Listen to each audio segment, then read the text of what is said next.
Yeah, I'll react to that, sure. Hey guys. All right.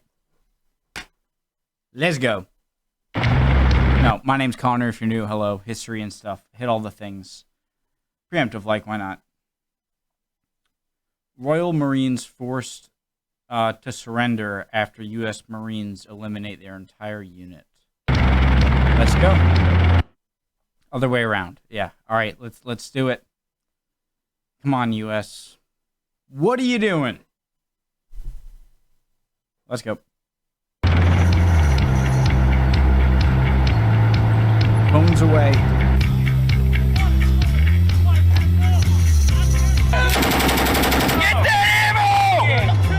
The Royal Marines dominated United States forces during a training exercise in California, using a new battle structure. Royal Marines are taking on their comrades from the United States Marine Corps in the wilds of the Californian desert as they prepare for operations as part of a new task group. A new High Readiness Force, Littoral Response Group South, is to be built around Taunton-based 4O Commando and will focus on the regions east of the Suez Canal, ready to respond to global events.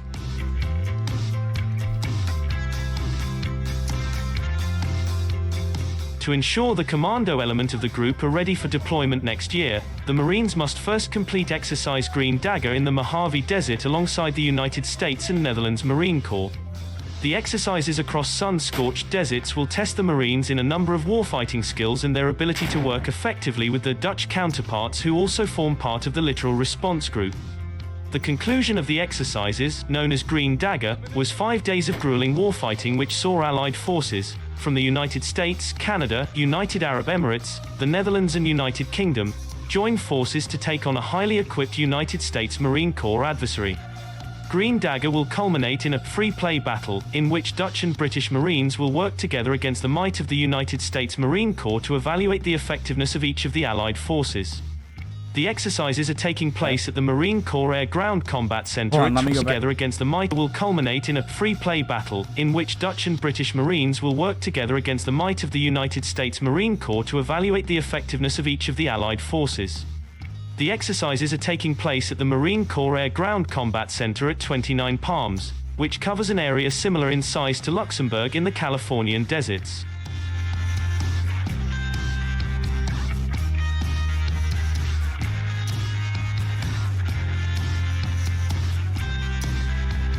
Royal Marines have put the seal on desert exercises with an intensive 5-day battle in California alongside allies across one of the largest military training areas in the world. Commandos have spent the last 2 months in the Mojave Desert preparing for deployments next year as part of the newly formed Littoral Response Group, which is one of 2 new Royal Navy task groups centered on commando forces set up to respond to world events.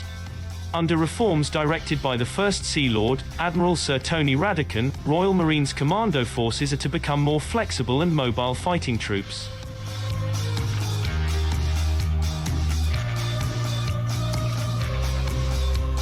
I want to give a comment or something, but he hasn't really gotten into how I'm curious the tactics they used.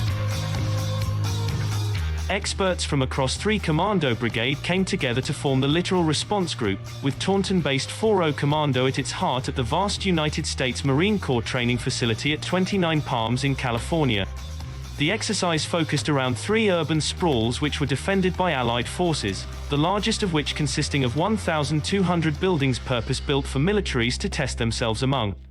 The regiment has formed combat service support troops that deploy at range and are isolated from direct chain of command, working independently to keep supplies of food and ammunition flowing.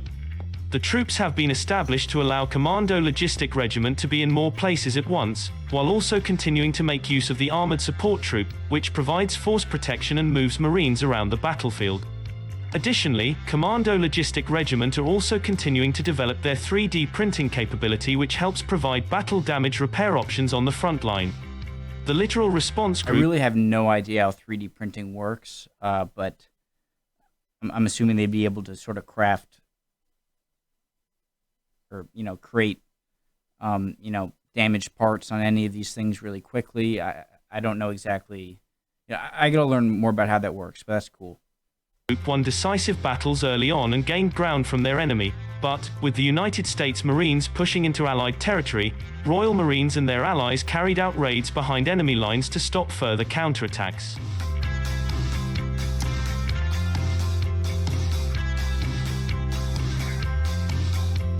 Our success has proved the new commando force concept is more lethal and sophisticated than ever before, and I am immensely proud of every member of the Littoral Response Group and their vital contributions, said Lieutenant Colonel Andy Dow, commanding officer of 4O Commando.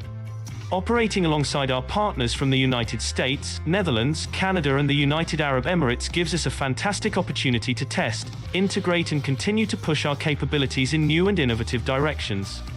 Throughout this deployment, our focus has been on integrating game-changing capabilities from across the commando force to deliver disproportional effect in the face of a free-thinking peer adversary.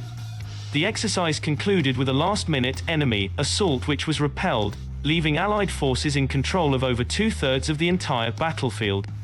The commandos took advantage of one of the best military training areas in the world to experiment with new tactics and share knowledge with allies.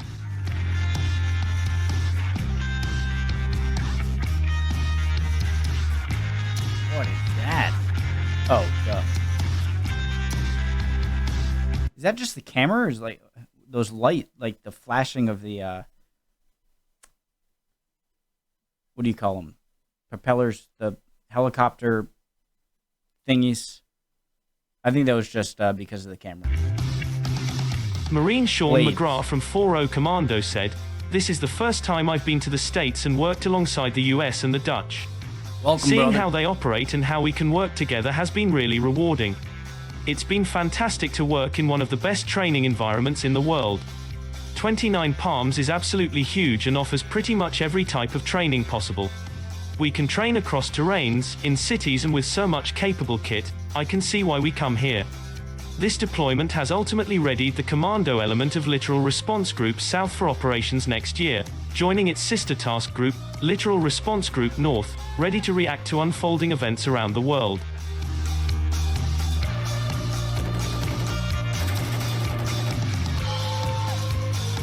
While on the periphery it would seem largely like the much more cumbersome and bulkier Logistic Task Group of old, it is a much smaller, more agile and potent force and is designed to deliver a more tactically astute support, said Major Matt Williams. I'd really love to shoot a gun one day, you know, at a gun range. Obviously, I never even really held a gun before. I think when I was a kid, I held like a really old, like Magnum style, like old Wild West style pistols, but they obviously were. I don't think you even could use them if you put bullets in them anymore. But they were heavy as hell. I was a kid, but I haven't held a real gun since then.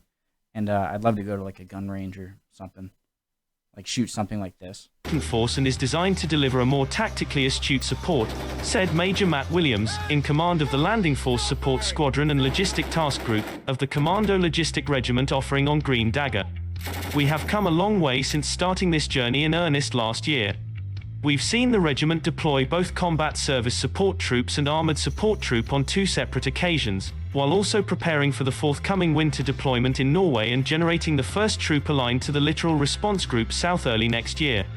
The Littoral Response Group North has already deployed to the Baltic this year and has a focus on events across Europe, while Littoral Response Group South will operate east of the Suez Canal. The Littoral Response Group South is expected to be functional next year with the addition of amphibious ships and aircraft."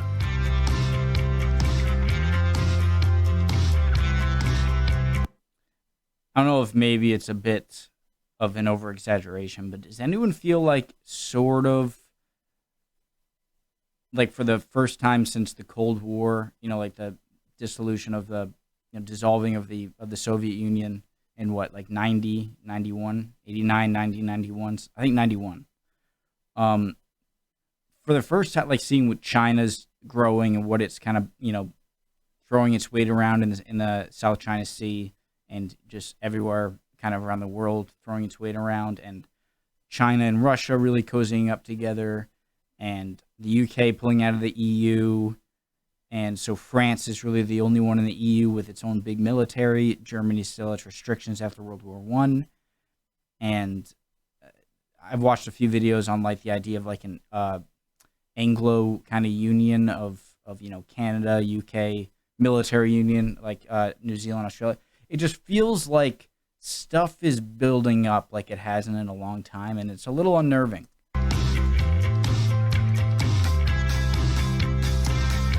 Everything, the great job in Afghanistan that we did.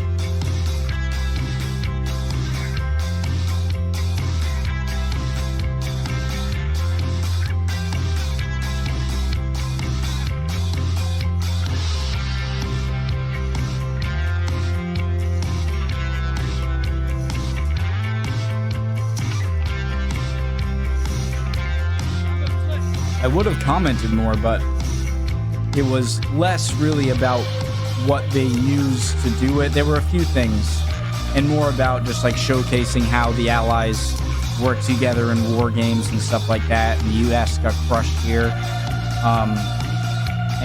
Yeah, so I didn't have that much to comment on, but still a cool video. Thanks to anyone who served out there or is serving.